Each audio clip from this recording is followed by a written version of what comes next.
નમસ્કાર મિત્રો, હું આજે એક સાયકોલોજીકલ સબ્જેક્ટમાં એક ટોપિક સરસ મજાના બાળકો ઉપર લાવ્યો છું. ખાસ કરીને શિક્ષકોને ધ્યાનમાં રાખી અને આ ટોપિક છે, માહિતી છે એ તૈયાર કરેલી છે. એમાં ખાસ કરીને જ્યારે વર્ગખંડમાં શિક્ષક જાય છે ત્યારે ઘણા બધા પ્રકારના બાળકો એના વર્ગખંડમાં અભ્યાસ કરી રહ્યા હોય છે. આની પહેલાં પણ મેં એક વિડીયો મૂકેલો હતો જે બાળકો કઈ રીતે લર્ન કરે છે, શીખે છે, એની ઉપર એકવાર રજૂઆત કરી ચૂક્યો છું. બીજો એના પેરેલલ એક વિડીયો બનાવવા જઈ રહ્યો છું, આપને માહિતી આપવા જઈ રહ્યો છું.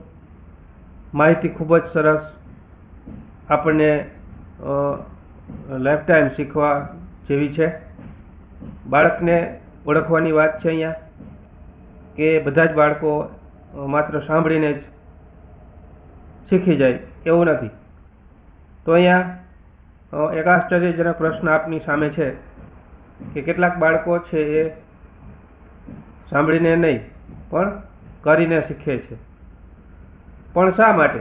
આવો પ્રશ્ન આપણને ઘણી વખત થાય છે. ક્લાસમાં ઘણા બધા એવા બાળકો હોય છે જે શાંતિથી બેઠા હોતા નથી, જે પોતાના ફિઝિકલ એટલે શારીરિક હલનચલન કરતા હોય છે, સ્થિર રહેતા નથી. તો આવા બાળકો છે એ ખૂબ ચંચળ અને એ રીતે શીખનારા બાળકો છે. અહીંયા પ્રશ્ન મૂક્યો છે પણ શા માટે એમ? માત્ર આપણે બોલ કરીએ અને સાંભળે એવા બાળકો પણ હોય છે અને પોતાના શરીરના ઉપયોગ કરી અને શીખનારા બાળકો પણ હોય છે. તો એવી એક સરસ મજાની મેથડ પદ્ધતિ અને એવા બાળકો જે કિનેસ્થેટિક લર્નર્સ તરીકે ઓળખાય છે. તો ચાલો જાણીએ કે કિનેસ્થેટિક લર્નર્સ વિશે. તો અહીંયા કિનેસ્થેટિક લર્નર કોણ? આવો પ્રશ્ન છે. તો કિનેસ્થેટિક લર્નર્સ એવા શીખનારાઓ છે કે જે ડુઈંગ કરીને, કેટલાક એક્સપિરિયન્સ અનુભવથી અને મૂવમેન્ટ હલનચલન દ્વારા અને પ્રયોગ કરીને વધુ સારી રીતે શીખે છે. સરળ શબ્દોમાં આપણે કહીએ તો જે શીખવામાં હાથ, શરીર અને અનુભવનો ઉપયોગ કરે તે કિનેસ્થેટિક લર્નર કહેવાય.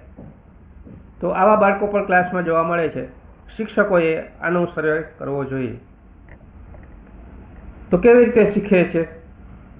અહીંયા કિનેસ્થેટિક લર્નર્સ માટે માત્ર વાંચવું કે સાંભળવું પૂરતું નથી, પરંતુ તેઓ વધુ સારી રીતે શીખે છે જ્યારે તેઓ કેટલીક વસ્તુને સ્પર્શ કરે. માનો કે પૃથ્વીનો ગોળો સમજાવો છે તો બાળક જાતે પૃથ્વીના ગોળાને સ્પર્શ કરે અને એનું મૂવમેન્ટ કરે, જાતે અનુભવ લે. એ બધી વસ્તુઓ સ્પર્શ દ્વારા શીખે છે. કેટલીક જાતે કરીને શીખે છે. બાળક નાનું હોય ત્યારે એને આપણે ટોયઝ આપીએ, રમકડો આપીએ, તો એ રમકડાનું પૂરેપૂરું અવલોકન કરી લેશે, ભાંગતોડ કરી નાખશે, જુદા જુદા સ્પેર પાર્ટ છે અલગ કરી નાખશે. તો એ જાતે કરે છે, બરાબર ને? તો એ જાતે કરીને શીખે. કેટલાક પ્રયોગો કરે.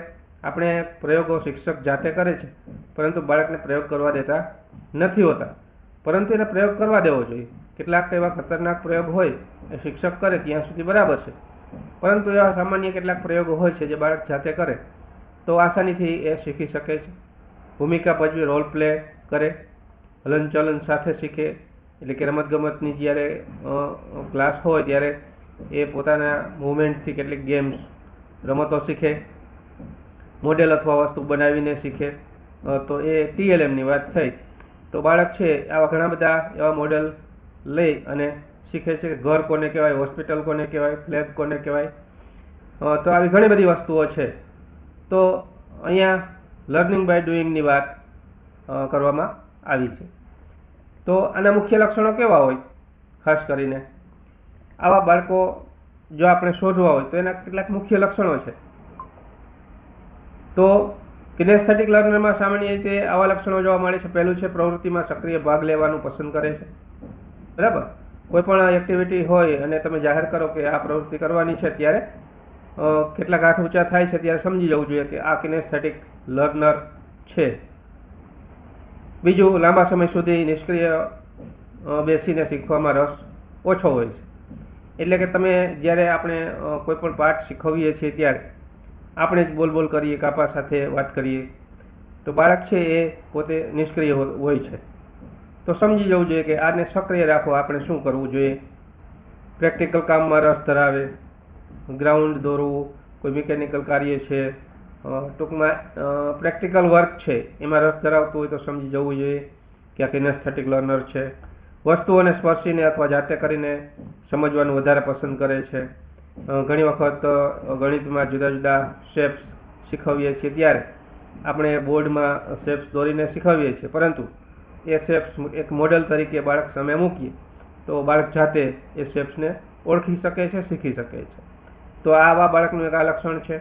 5મું લક્ષણ, પ્રોજેક્ટ અને પ્રયોગ દ્વારા શીખેલું લાંબા સમય સુધી યાદ રાખી શકે છે. એટલે બાળકને છે ગોખવું પડતું નથી, કારણ કે જાતે સમજી શકે છે કે આને આ કહેવાય. પ્રયોગ કરે તો પ્રયોગ કેવી રીતે કરવો એ જાતે પ્રયોગ કરે ત્યારે એના રિઝલ્ટની એને બાળકને સ્પષ્ટ ખ્યાલ આવે છે. એટલે કે કરીને શીખવું, અનુભવથી સમજવું અને જીવનમાં લાંબા સુધી ટકાવી રાખવું એ એનાનું ધ્યેય છે. તો અહીંયા આવા બાળકોના મુખ્ય લક્ષણો આવા હોઈ શકે. શિક્ષકે ખાસ ધ્યાનમાં રાખવાની બાબત છે. એક સરળ ઉદાહરણ તરીકે તમને આપું અહીંયા કે ધારો કે શિક્ષક છે પાણીના બાષ્પીભવન વિશે શીખવે છે, તો માત્ર સમજાવવાથી વિદ્યાર્થીને ખ્યાલ સમજી શકે, પરંતુ કિનેસ્થેટિક બાળક છે, લર્નર છે, એના માટે જો શિક્ષક આવો પ્રયોગ જાતે કરવાનું કહે અથવા એક માર્ગદર્શક તરીકે રહીને આ બાળકને કરવાનું કહે તો બાળક છે એ આરામથી શીખી શકે છે. પ્રયોગ કરીને શીખવું સૌથી અસરકારક છે.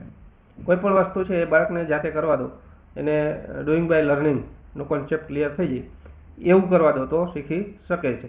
એટલે અહીંયા પાણી, એક વાસણમાં પાણી ભરવાનું કહો, વાસણને ધીમી આંચ એટલે કે ગરમી આપવાનું કહો, બાષ્પીભવન થાય ત્યારે એનો ધીમી વરાળ, પાણી છે એ ધીમી વરાળમાં બદલાય છે એનું નિરીક્ષણ કરવાનું કહો તો બાળક છે નિરીક્ષણ કરશે. વાસણમાં પાણી થોડું થોડું ધીમું થતું જાય છે, એટલે કે ઓછું થતું જાય છે, એમાંથી વરાળ બહાર નીકળે છે. તો આ પાણીના બાષ્પીભવનનો આખો કોન્સેપ્ટ છે ક્લિયર બાળકને થઈ જાય. એટલે કે આવા નાના આવો પ્રયોગ કરવાથી, જાતે અનુભવ કરવાથી એ વધુ સારી રીતે સમજી શકે છે. તો આવા બાળકને કિનેસ્થેટિક લર્નર તરીકે આપણે ઓળખી શકીએ અને એને આ રીતે શીખવા દેવું જોઈએ. તો અહીંયા શિક્ષકની ભૂમિકા શું? તો શિક્ષકે આવા વિદ્યાર્થીઓને માત્ર બેસો અને સાંભળો એવી પદ્ધતિ સુધી મર્યાદિત ન રાખવા જોઈએ. એને બદલે સમજાવો, બતાવો, કરાવો, અનુભવ કરાવો અને પ્રતિસાદ આપો, આટલા સ્ટેપનું કાર્ય શિક્ષકે કરવાનું છે. એટલે કે શિક્ષક માર્ગદર્શક છે, વિદ્યાર્થી શીખનાર છે અને અનુભવ શ્રેષ્ઠ શિક્ષક છે. એટલે બાળક અનુભવશે તો ઘણું બધું જે કન્ટેન્ટ છે, ઘણા બધા વિષયના કન્ટેન્ટ એવા છે જે બાળક યાદ રાખી શકતો નથી, પણ જાતે કરે તો યાદ રાખી શકે છે. અને આવા બાળકો છે એને થિયરિકલ સમજૂતી છે ને મગજમાં બેસતી નથી. તો ઘણી બધી બાબતો છે શિક્ષકે બાળક સાથે કરાવવાની છે. તો આ પ્રક્રિયા દ્વારા વિદ્યાર્થી છે એને શીખવાની વધુ સક્રિય તક મળે અને તેઓ એના આત્મવિશ્વાસ, સેલ્ફ કોન્ફિડન્સ સાથે સારી રીતે શીખી શકે. તો અહીંયા શિક્ષકની ભૂમિકા કેટલી છે? માત્ર માર્ગદર્શક તરીકેની. તો વર્ગખંડમાં એક સરસ ઉદાહરણ મેં અહીંયા લીધેલું છે. તો વર્ગખંડમાં જુદા જુદા વિષયોના ઉદાહરણો આપની સામે રજૂ કરેલા છે અને ખૂબ સમજવા જેવા છે. તો અહીંયા વધુ ને વધુ વિષયોને પ્રયોગ, પ્રવૃત્તિ અને અનુભવ સાથે જોડવાથી કિનેસ્થેટિક લર્નર્સ વધુ સારી રીતે શીખે છે. તો ગણિત છે, સામાજિક વિજ્ઞાન છે, વિજ્ઞાન છે, ભાષા છે, તો આવા વિષયો છે એના કેટલાક ઉદાહરણો લીધા છે. દાખલા તરીકે ગણિતની અંદર વસ્તુઓનો ઉપયોગ કરીને ગણતરી કરાવવી, ઉદાહરણ તરીકે મણકા, કાઠી, બ્લોક્સ, કાઉન્ટર વગેરેનો ઉપયોગ કરી ને 3+2 એટલે 5 જ થાય. આપણે કહીએ છીએ 3+2 એટલે આપણે ટેરવા કે આંગળીઓથી કે લીટા કરીને બોર્ડની અંદર છે આપણે ગણતરી કરાવીએ છીએ, પણ તેમ નહીં. કેટલીક વસ્તુ બાળકને આપી અને પછી એને જો આવા કાઉન્ટ્સ શીખવીએ તો સરવાળા બાદબાકી એ આરામથી શીખી શકે છે. સામાજિક વિજ્ઞાનમાં પણ આવું છે કે નકશો બતાવીને સ્થળો શોધાવવા જોઈએ એની પાસે. તો ભારતનો નકશો હોય, વિશ્વનો નકશો હોય, કે કેટલાક રાજ્યો હોય છે, કેટલીક નદીઓ હોય છે, કેટલાક પર્વતો હોય છે, શોધવાનું જાતે કહો. બાળકને ખાલી નિર્દેશ કરો. તો સામાજિક વિજ્ઞાન છે એને કંટાળાજનક લાગશે નહીં. વિજ્ઞાનની અંદર કેટલાક સરળ પ્રયોગો છે. તો પાણીનું બાષ્પીભવન થવું આગળ જોયું એમ, છોડની રચના કેવી રીતે થાય છે, દ્રાવણ કેવી રીતે બનાવવું, આ બધું જાતે કરે તો વિજ્ઞાન છે એને કંટાળાજનક પણ નહીં લાગે અને આસાનીથી કોઈ પણ કોન્સેપ્ટ છે ક્લિયર કરી શકશે. અને છેલ્લે ભાષા, વર્ગખંડની અંદર ભાષા છે એ માત્ર સાંભળવાથી સમજી શકાતું નથી, પણ રોલ પ્લે અને સંવાદ પ્રવૃત્તિ બાળક પાસે કરાવવી જોઈએ. કારણ કે આવા બાળકો ઘણા બધા હોય છે, તો એ બાળકો પાસે આવી વસ્તુઓ છે કરાવી અને કોઈ પણ વિષય વસ્તુ છે આસાનીથી શીખવી શકે. દુકાનનો કોન્સેપ્ટ છે તો દુકાનનો અંદર જે વસ્તુઓ છે એની સાથેનો એનો સંવાદ કરવો જોઈએ. ઇન્ટરવ્યૂ પદ્ધતિ દ્વારા એને કેટલીક વસ્તુ કરાવવી જોઈએ. વાતચીત, નાટિકા, આ બધી વસ્તુઓ છે ભાષાને સરળ રીતે સમજવામાં, શીખવામાં ખૂબ જ મદદરૂપ થાય છે. એટલે કે વિષયને વાસ્તવિક પ્રવૃત્તિ સાથે જોડવો જોઈએ. જો વાસ્તવિક પ્રવૃત્તિ સાથે આપણે જોડતા નથી ત્યારે બાળક છે એ બોર થઈ જાય છે. બોર એટલે કંટાળી જાય છે અને શિક્ષકને એમ લાગે છે કે બાળક કંઈ શીખતું નથી.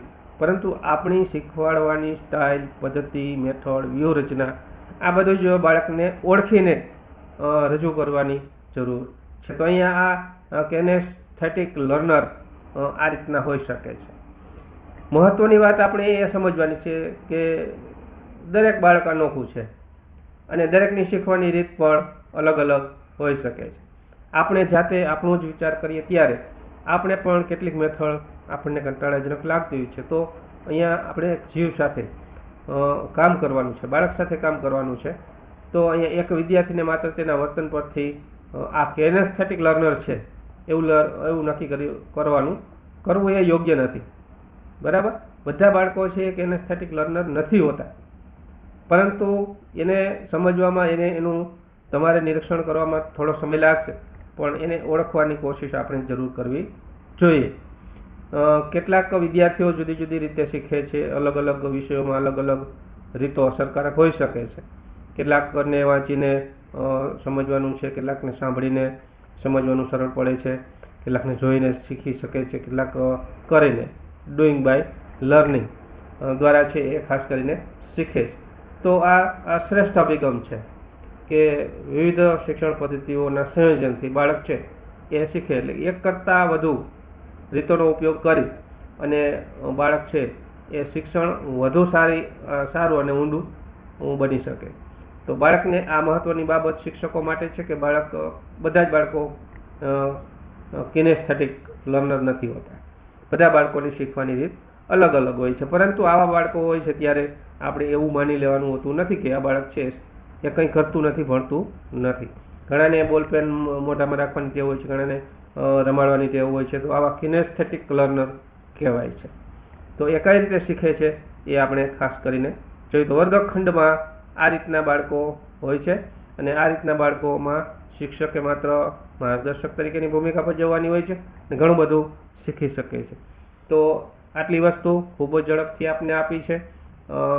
આ વર્ગખંડમાં અથવા તો તમારા જીવનમાં, લાઈફમાં ક્યાંક ને ક્યાંક ઉપયોગ કરો એવી આશા સાથે મારો આ વિડીયો અહીંયા પૂર્ણ કરું છું.